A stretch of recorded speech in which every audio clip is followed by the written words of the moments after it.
Okay, good afternoon again, everybody. Thanks for joining us in the afternoon drop-in sessions. I think this one is the second drop-in session for the week 8 transfer phenomena. Okay, so pretty much we have covered everything related with conduction, and we want to go into a bit more difficult. I mean, not difficult in terms of the bit more complex examples. Okay. Um, So let me just turn off my WhatsApp first, okay? Sorry for the disturbance, okay? Um, Hi, Gladys. Good afternoon. Just let me know if you can hear my sound, my voice, okay, clearly. If not, then and if you want to stop me at any time for any questions, then be your guest, okay? So today, the example that we're gonna discuss is about the forced convection in a circular tube, okay?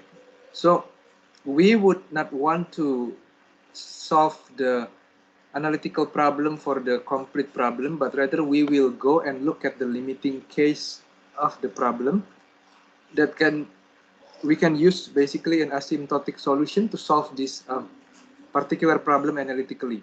So imagine we have a viscous fluid. Viscous meaning that you have something that is not very easy to flow. Okay, it resists flow with the physical properties mu, k, rho, cp constant. Good afternoon, Saif. Just let me know if you can hear me clearly, and then you can stop me if you have any part that you are not clear. Okay. Um, so we have the viscosity, the thermal conductivity, the density, and then the seat capacity at constant pressure, constant. And what we have is basically a laminar flow in a circular tube of radius r. Okay. So imagine you have this picture. So the first thing that you need to have a look is you have to illustrate and visualize your system first. Okay, so you take from the coordinate of 0, 0 in here. So you basically use a cylindrical coordinates. Okay, cylindrical coordinate where you take the radius directions in this side, and then the z is going down direction. Okay, so the fluid is basically going down. And then what we have in here is that starting from z equals 0 in here, we surround this tube with a heating element. So there will be a element that there will be a heat that basically goes into the tube. So essentially we are heating the fluid that is going down this tube. Okay, so what you have in here in the description is that QR is equal Q naught because the heat is Emily because the heat is in the radius direction, and you see that the point of the radius direction is from this to the outer cylinder. So if the heat direction goes in, meaning that the directions will be negative with respect to R. Okay, so that is where you have to observe clearly why we have this negative signs in terms of this one. And then this Q naught in here is a constant value. Okay, so this example can be represented, that means that if the pipe is wrapped uniformly with the heating coil. Okay, now if you have another way around, like if the pipe is being chilled, for example, if you basically have a jacket surrounding this tube, and then the water that at the lower temperature than the water or the fluid that is flowing in the inner tube, meaning that there will be a heat that goes out the from the inner to the outer direction. So that means that your sign should be Q naught. Okay, then in this particular figure, we need to know that we will have temperature variations not just only in the R directions but also in the Z directions, so that affect the way that we make a shell element. That's why our shell element will have a washer shape system. The way that I derive these things in my week 1, different level of modeling. You remember that a different level of assumption and a different level of variations in your distributed model will bring a different shape of your shell element. Okay, so we have previously discussed that if we have this kind of flow that goes down, then our velocity in the z directions can be represented by these equations in here. That one come from example 2.3. Okay, so now we want to make an energy balance in terms of the combined energy flux factor, and we have two combined energy flux factor. The combined energy flux factor in the r directions and the combined energy flux factor in the z direction. Okay, and since the direction of the fluid is going down, meaning that there will also be contributions of the gravity force. Okay, so what we need to do is we just need to draw these things again. There's a conduction, there is a convection that is going down, and then there is a conduction that is going out. Okay, note that in here, later on it will be clear that we basically we will make an assumptions. I think that will be better left discussed I think in the particular section. So if we put in everything like this, then we put into the energy balance, then we will get these equations in here, and then we can divide by the 2 pi delta r and delta z. What most important in here is that we need to be sure that all the units are consistent in the energy balance. So we want to check whether the work done on the fluid by the gravity is equal to the joule per second or not. Okay, so if later in your assignment too, I want you to take care of your units if you want to get a maximum unit, not just the unit, but I want you to make a complete drawing of all the things that you can think in your system. Okay, so that will be anything that is relevant to your systems. You have to draw it such that it will be self-explanatory, so that when I read your figure, and then when I go through, then I know that everything is complete in there, that the complete process is being performed to get the final correct answer. So if we continue by that, then we see that, okay, let me put in here. Then we continue like this, we can take the limit delta r approaching 0 and delta z approaching 0, then we will get this one. Note that for this combined energy fluxes in the z direction, it does not have dependence in terms with r. So we can take this r simply out of the derivative, okay, which is not true for this r multiplied by the combined energy flux factor in the r direction, because the ER in here will be dependent on the r. Okay, so then the other thing that we need to see in here is that the subscript z in gravity has been omitted, because we know that the gravity acting in the z directions.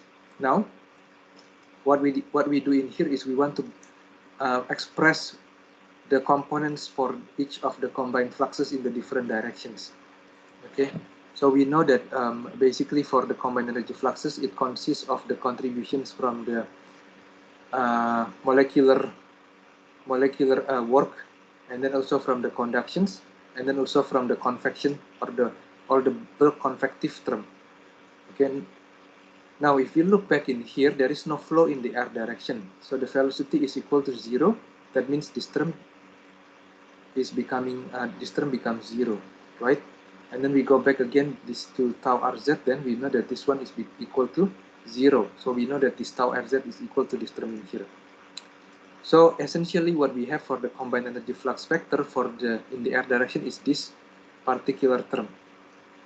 And then we do again for the combined energy flux factor in the z direction.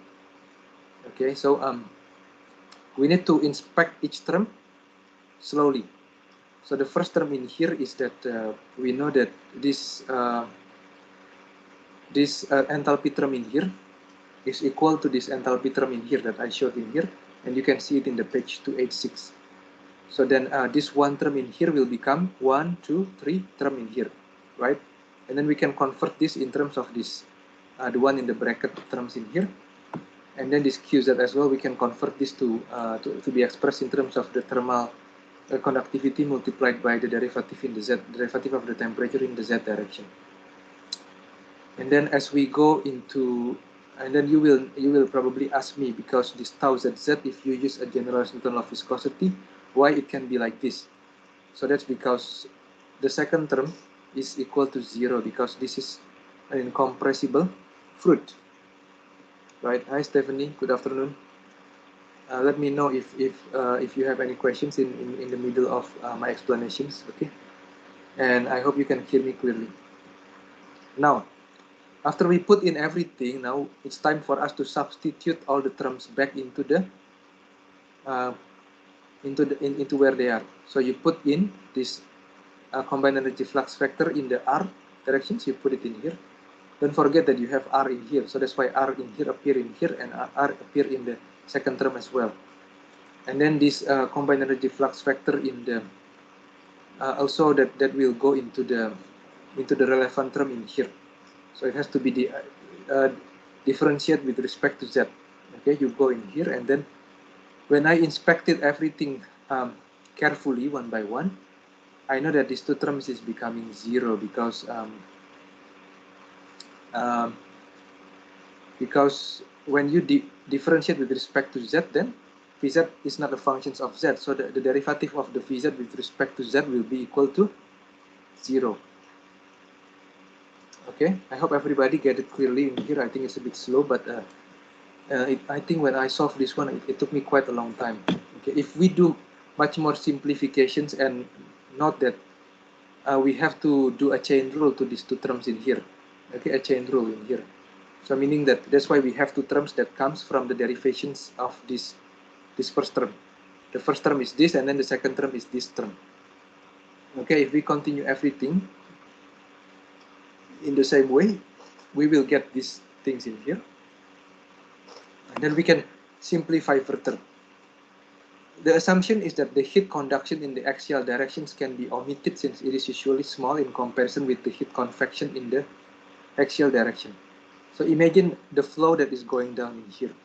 Okay, so if we look at the magnitude of the heat that is being transferred by conductions with respect to the heat that is being transferred by the convection, then the amount of the heat that is transferred by the convections will normally be much larger than the heat that is transferred by the conductions. Why?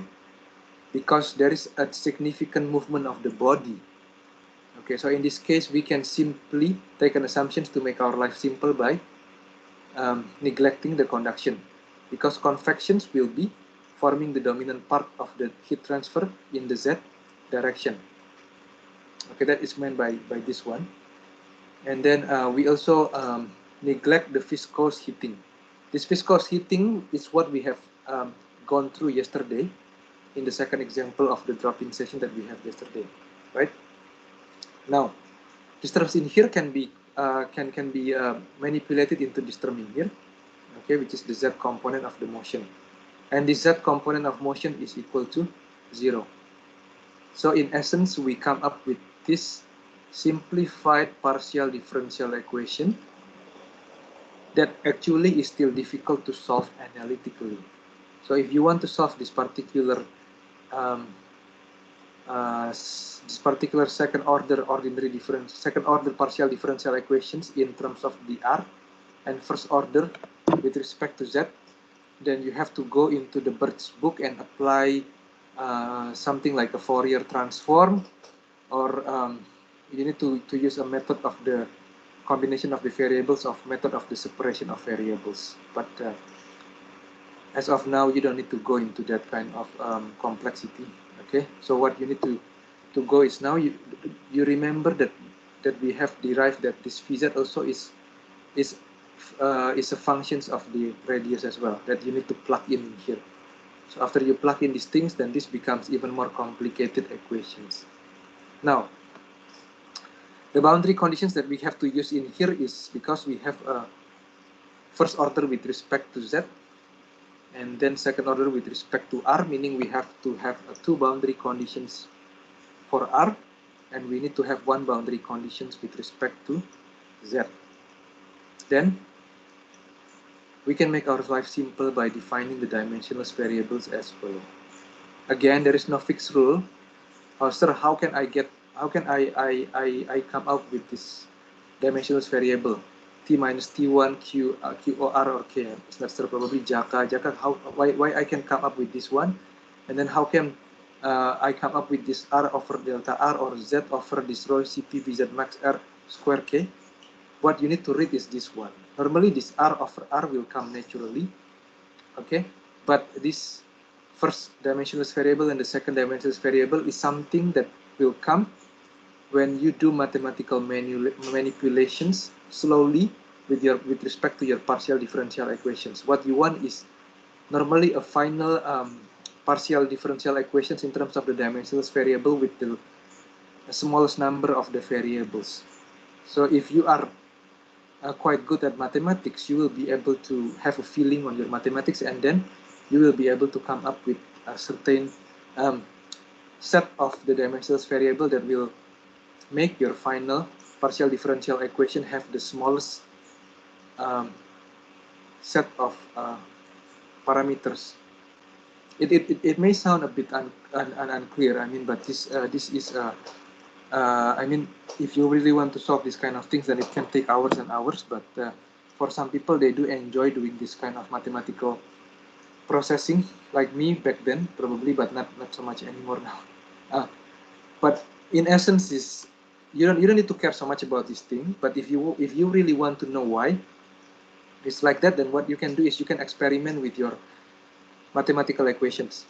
Okay, so now what you need to do is you simply, if you trust the choice of these dimensionless variables, you just plug in back into your partial differential equations. After you plug everything back, then you know that you recover a very simple final differential equations. Okay, in something like this. Likewise, you can convert your boundary conditions in terms of the dimensionless variable. Okay, so basically R equals 0 is equal to this equal to 0. Okay, and then the T is equal to finite, and so on and so on. So you need to apply a chain rule to convert these things, and you can I believe you all can see these things, can follow my explanation myself. And if you have nothing that if you have anything that is not clear, then you can ask me. So there's no problem on that one. Now we want to talk about the asymptotic solution for this partial differential equations. Okay, so instead of solving it for the general case, we want to solve this when some assumptions apply, or when some conditions apply. So let's say we have something like this that is very long. So when the fluid is sufficiently far downstream from the beginning of the heated section, so let's say that if we take in Z at equals 0 at a particular point that is far away from the inlet, meaning that we will not have the inlet effect. Okay, so everything will be pretty much almost quite steady, basically, in terms of the momentum. We don't have a turbulence flow, or we don't have anything else again in that. Now, when the fluid is sufficiently far downstream, far from the beginning of the heated section of the constant heat flux through the wall, will result in a rise of the fluid temperature that is linear in Z. Okay, this one is implied with Z. So you will have something that is linear with respect to Z. Okay, the shape of the temperature profile, of course, will vary as a function of the radius, but the shape of the temperature profile itself probably will not change further with increasing in Z. So in essence is that your temperature profile in here can be split into two different functions.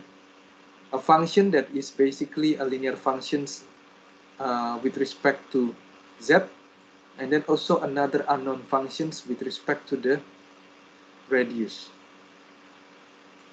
Okay, so what you can see in here is that basically the temperature is just increasing linearly with respect to the Z. Okay, so you can see in here that this is going up, this is going up, this is going up, and then at a particular point, basically it can be segregated with respect to this. Now, we have a difficulties in the problem in here, because in our BCT at BC3, the third boundary conditions, hi Jonathan, at Z equals 0, T is equal T1. But this will not be able to be satisfied, because at Z equals 0, the temperature will not be equal to 0. Okay, so this one is equal 0, you see this one, but in here it will not be satisfied. So we have to find another boundary conditions to replace the third boundary conditions to satisfy our physical situation. So Bert, Stewart, and Lightfoot came with another boundary condition that used basically heat balance. Okay, so I will not go in details through here, but what basically is implied in here is that the heat that enters in here, there is no energy. So whatever the heat that enters in the heating coil will be equal to the energy leaving at the point of Z. So in saying that, that means we can 2 pi r Z Q naught will be equal to the double integral of this term in here. Okay, and then if we convert that in terms of the dimensionless variable, we will get something like this.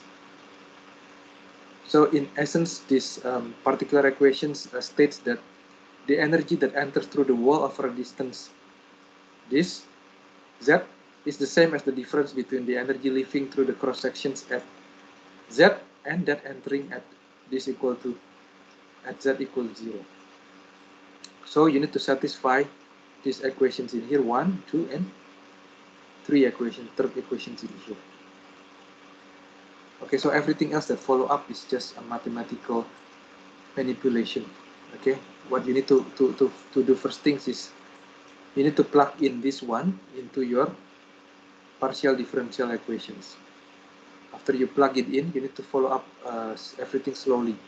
Okay, so the derivative of this C naught multiplied by the dimensionless variable in Z will be C naught. Okay, and then you get all these things, you will get this one, then you integrate slowly, everything one by one, slowly. Then you will be able to get this one. And then once you get this one, then you can substitute back this this second term in here back into your equations in here.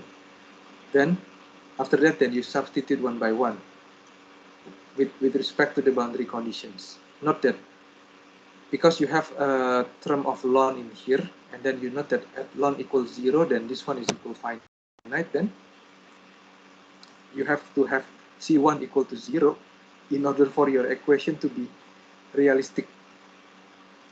Okay, and then you have to put in your another BC2, and then you put in the condition number 4. Condition number 4 is this one, basically. Okay, that one is the condition number 4, and you see that I'm integrating it in there. And then I will be able to get and figure out the value of the C2, and then the final solutions that I will have is these equations in here. And then Bert, Stewart, and Lightfoot have compared the solutions with the general solution. Okay, so that predicts the local value of that temperature, dimensionless temperature, to within about 2%.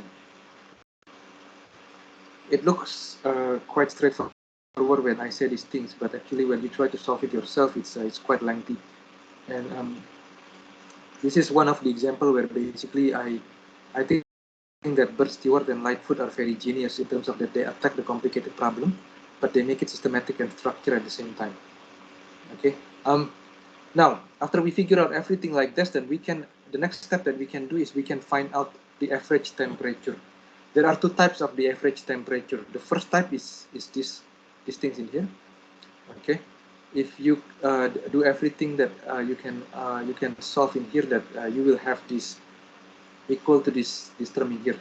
We also have another average temperature that is defined with respect to the temperature.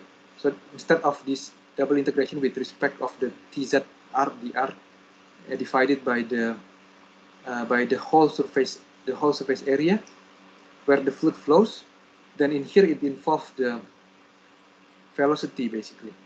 Okay, so this, if you do it like this, then go a bit slowly with this one, and then try to make sure that you understand everything. So normally I derive what is given in the Bert book by myself, because I want to be sure that what is shown in the Bert book is really the correct one. So when I was in 2016 and 2017 teaching this unit for the first and the second time, then I spent a lot of hours to just derive back what Bert, Stewart, and Lightfoot derived, to make sure that everything is correct. If you do that thing correctly, then you will get this that is equal to these terms in here. So the two average temperature that we have has a different physical significance, okay? So the first one is the arithmetic average of the temperature over the cross-section at Z. The second one is called the bulk temperature. So the temperature obtained if the tubes were chopped at Z, and if the fluid issuing were collected in a container and thoroughly mixed. So that the second one is called the cup mixing temperature or the flow average temperature. Okay, I think I would not have. I don't want to discuss these things in here. I think this one is something that is extra. But so far, what I want to show is that the last two examples in the heat transport in here has a different level of the complexity. Like you can go by yourself for the free convections. I will not explain it in here. This was what I give last year, I think. But something like this for me is best to be left to assignment because it will not be able to be solved in, to be honest, in about 4 or 5 hours. I think you probably need about 10 hours if you do it. If you do it from scratch, I think you derive everything from scratch and then you try to solve the partial differential equations. I know that in the past, I think probably about 15 to 20 years ago, we have something like this, like the exam that runs for 5 hours or 6 hours with 1 or 2 problems only, and people, that is an open book exam. So you are given access to the book. You can use whatever the formula that you want. You can open calculator. You can do whatever you want. You can even use a mobile phone to contact somebody. But even so, I think in 5 or 6 hours, nobody can solve the solution. I think I remember back then, like Prof do have these 5 or 6 hours of the exam. Should I apply something like that in transport or not? What do you think? In the future? No?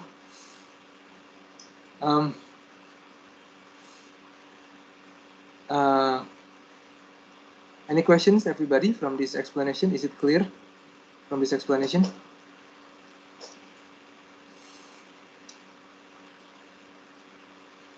Evangeline, Daniel, Serena, Alvin,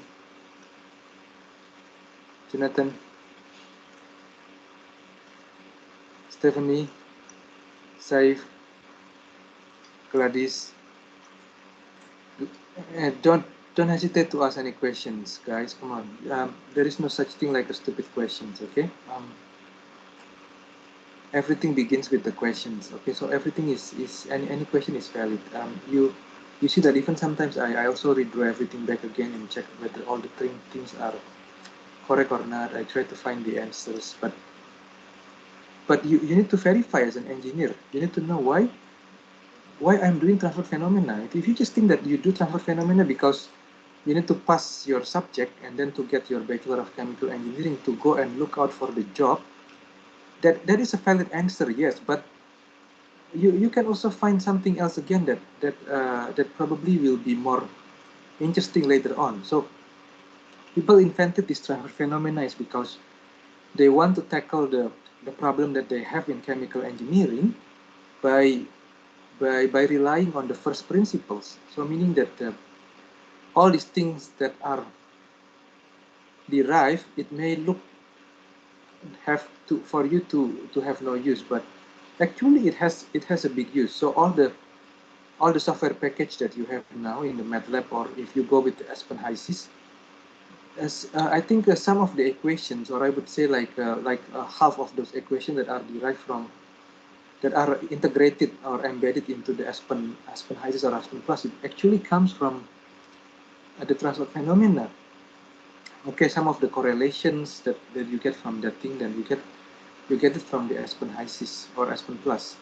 So the best thing to see is that when you see a bigger picture, is just not only when you try to pass your unit, but you want to get something more out of your unit. Okay, and that is also the same with your research as well. With your research, you need to know what you want to do. You want to do experimental, you want to do your simulations, and then if you want to do your simulations, what the thing that you need to ask yourself is that what is the big picture of your simulation? Why my project will be useful for the society, or why my experimental subject will be will have a significance to the industry or the real application. Okay, that is the thing that I want all of my students to have, to reflect, to think, so that in the future when they go out there, then they can explain, I did this because of this, I did this because of that, I did this because of that, for example. So for transfer phenomena, you already get from my discussions so many times, right? The derivations of for example, the Hagen-Poiseuille equation that comes from the transfer phenomena. So you can derive it through the example of the flow through the circular tube. And the Hagen-Poiseuille equation also relates with your assumptions again. So it only valid if you use if your flow is laminar, basically. So in order for you to make yourself like the unit that you do, even though it is hard, then you need to ask yourself the big picture. What is the final applications for this particular knowledge that I get from this particular unit? And that's the only way that you will find satisfactions in spending time into your unit, basically. And especially research as well. Research is something that is really good in terms that without research, then, for example, we probably will not be able to get the pandemic over, right? Because of the development of the vaccine and all these things that makes it much quicker than I think let's say 3 decades back or 5 decades back. Okay, so I think this is already eight week. So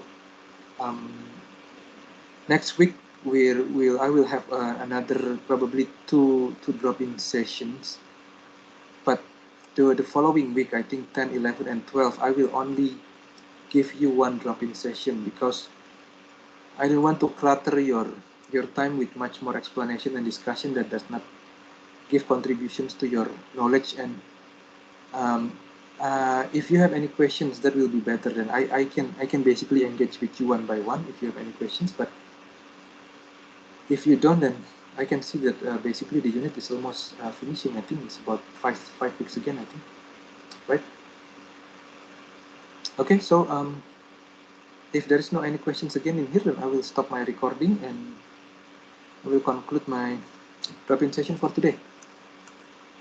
I would very much like to hear back from you, but you guys have been quite quiet. So what can I talk? I've been talking for about 40 minutes already, right?